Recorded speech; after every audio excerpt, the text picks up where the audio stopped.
The only thing Ilara, royal treasurer of the Azurite kingdom, hated more than an unbalanced ledger was a metaphysical one.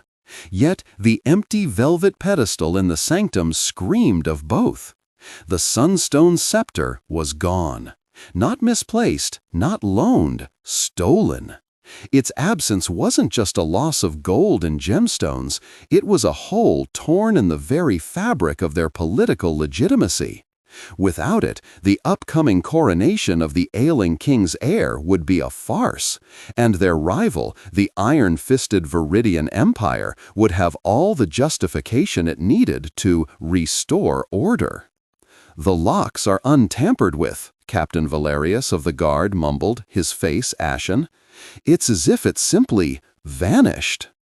"Objects of immense cultural and political significance do not vanish, Captain," Ilara stated, her voice crisp as new-minted coin. She ran a finger over the dust-free pedestal, her mind already calculating the catastrophic economic impact of a Viridian invasion. "They are removed.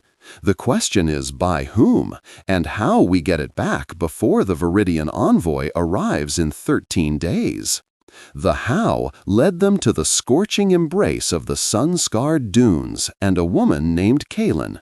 She was a sand speaker, one who listened to the whispers of granite and limestone. She found the trio's trail not in the shifting sands, but in the ancient weathered stones at the desert's edge. 3 men, Kaelin said, her palm pressed flat against a basalt outcrop. Her eyes, the color of sun-bleached shale, were closed. Heavy boots, Viridian military issue.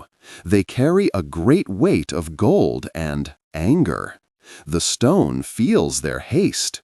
She opened her eyes and looked at Ilara with unnerving directness. "They head for the spire of broken kings, but you will not succeed without the one who knows its stone heart." That was how Prince Ryan, disinherited and drowning his shame in a dusty caravanserai alehouse, found 2 women standing over his table, blocking the sun. He was a hollowed-out version of the proud youth from the royal portraits, his eyes holding the ghost of a future that had been stripped from him after a failed, ill-advised duel. "You," Ilara said, the word a statement of fact, not a greeting. Ryan's laugh was bitter. "Come to gloat, treasurer, to count the coins I no longer have?" "The sunstone scepter is gone," Ilara said, ignoring his barbs. "Stolen by Viridian agents. They are making for the spire." The color drained from Ryan's face. The Spire of Broken Kings was a fortress tomb, a labyrinth of ancient stone, where he, as a boy, had been the only one to navigate the crumbling passages for his royal trials. His disinheritance had not erased that memory. "Why should I care?" he muttered, but the fire in his eyes betrayed him. "Because," Kaelin interjected, her voice a soft counterpoint to Ilara's steel, "the stones there are old and treacherous. They remember blood. They will not give up their secrets, or the scepter, to those who only know how to break things." The journey was a trial of its own. Ilara saw the desert as a logistical nightmare, limited water, inefficient travel routes. Kaelin moved through it as part of its soul, reading water from rock signs and avoiding sand serpent nests by the subtle groaning of the bedrock. Ryan trailed behind, a storm of resentment and reluctant duty. Their first night, as Ilara meticulously calculated their rations, Rian snapped. "Still counting, treasurer? Can you tally the value of a lost crown, the cost of a father's disappointment?" Ilara looked up, her gaze unwavering. "I can. It is the cost of a kingdom fallen, its treasury plundered, its people taxed into starvation. It is a number so vast it would eclipse your self-pity." Kaelin, tuning a small lute made of desert-hardened wood, began to hum. The sound was low, resonant. "The canyon ahead," she said, not looking at either of them. "Its walls are unstable. They whisper of a great weight passing through recently. The Viridians may have triggered a collapse. It was their first moment of synergy born of necessity. Rian, remembering the spire's architecture, identified the weakest points in the canyon structure. Kalen confirmed them by listening to the stress fractures in the stone. Ilara calculated the minimal force required to create a controlled rock slide, blocking the Viridians' easiest escape route without burying the scepter forever. They found the Viridian agents in the heart of the spire, in the Chamber of Ascension. The leader, a grizzled commander, held the sunstone scepter aloft. Its gem glowed with a faint inner light. "The legitimacy of Azurite ends with me," he roared. "You confuse legitimacy with a crowbar," Ilara retorted, her voice cutting through the chamber's echo. The fight was short and brutal.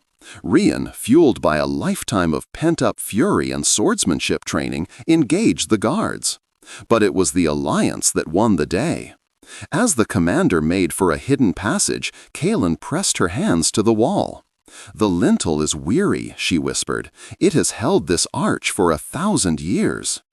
Ilara, seeing the precise point, shoved a broken spear hole into the crack Kalen indicated.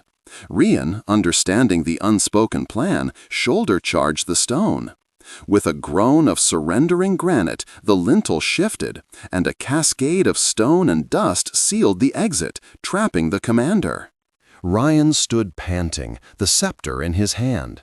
He looked at it, not with desire, but with a profound understanding of its weight. Weeks later, in the restored sanctum, the scepter gleamed upon its pedestal. The coronation had proceeded. War had been averted. Ilara presented her final report, the ledger balanced once more. Kalen had returned to the dunes, her payment not in coin, but in promises of protected lands.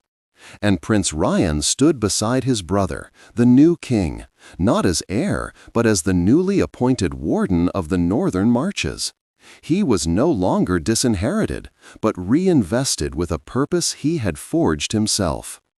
Ilara passed him in the hall. He stopped her. "Treasurer," he said, his voice quiet, "what is the value of a reforged alliance?" "Incalculable, Your Grace," she said.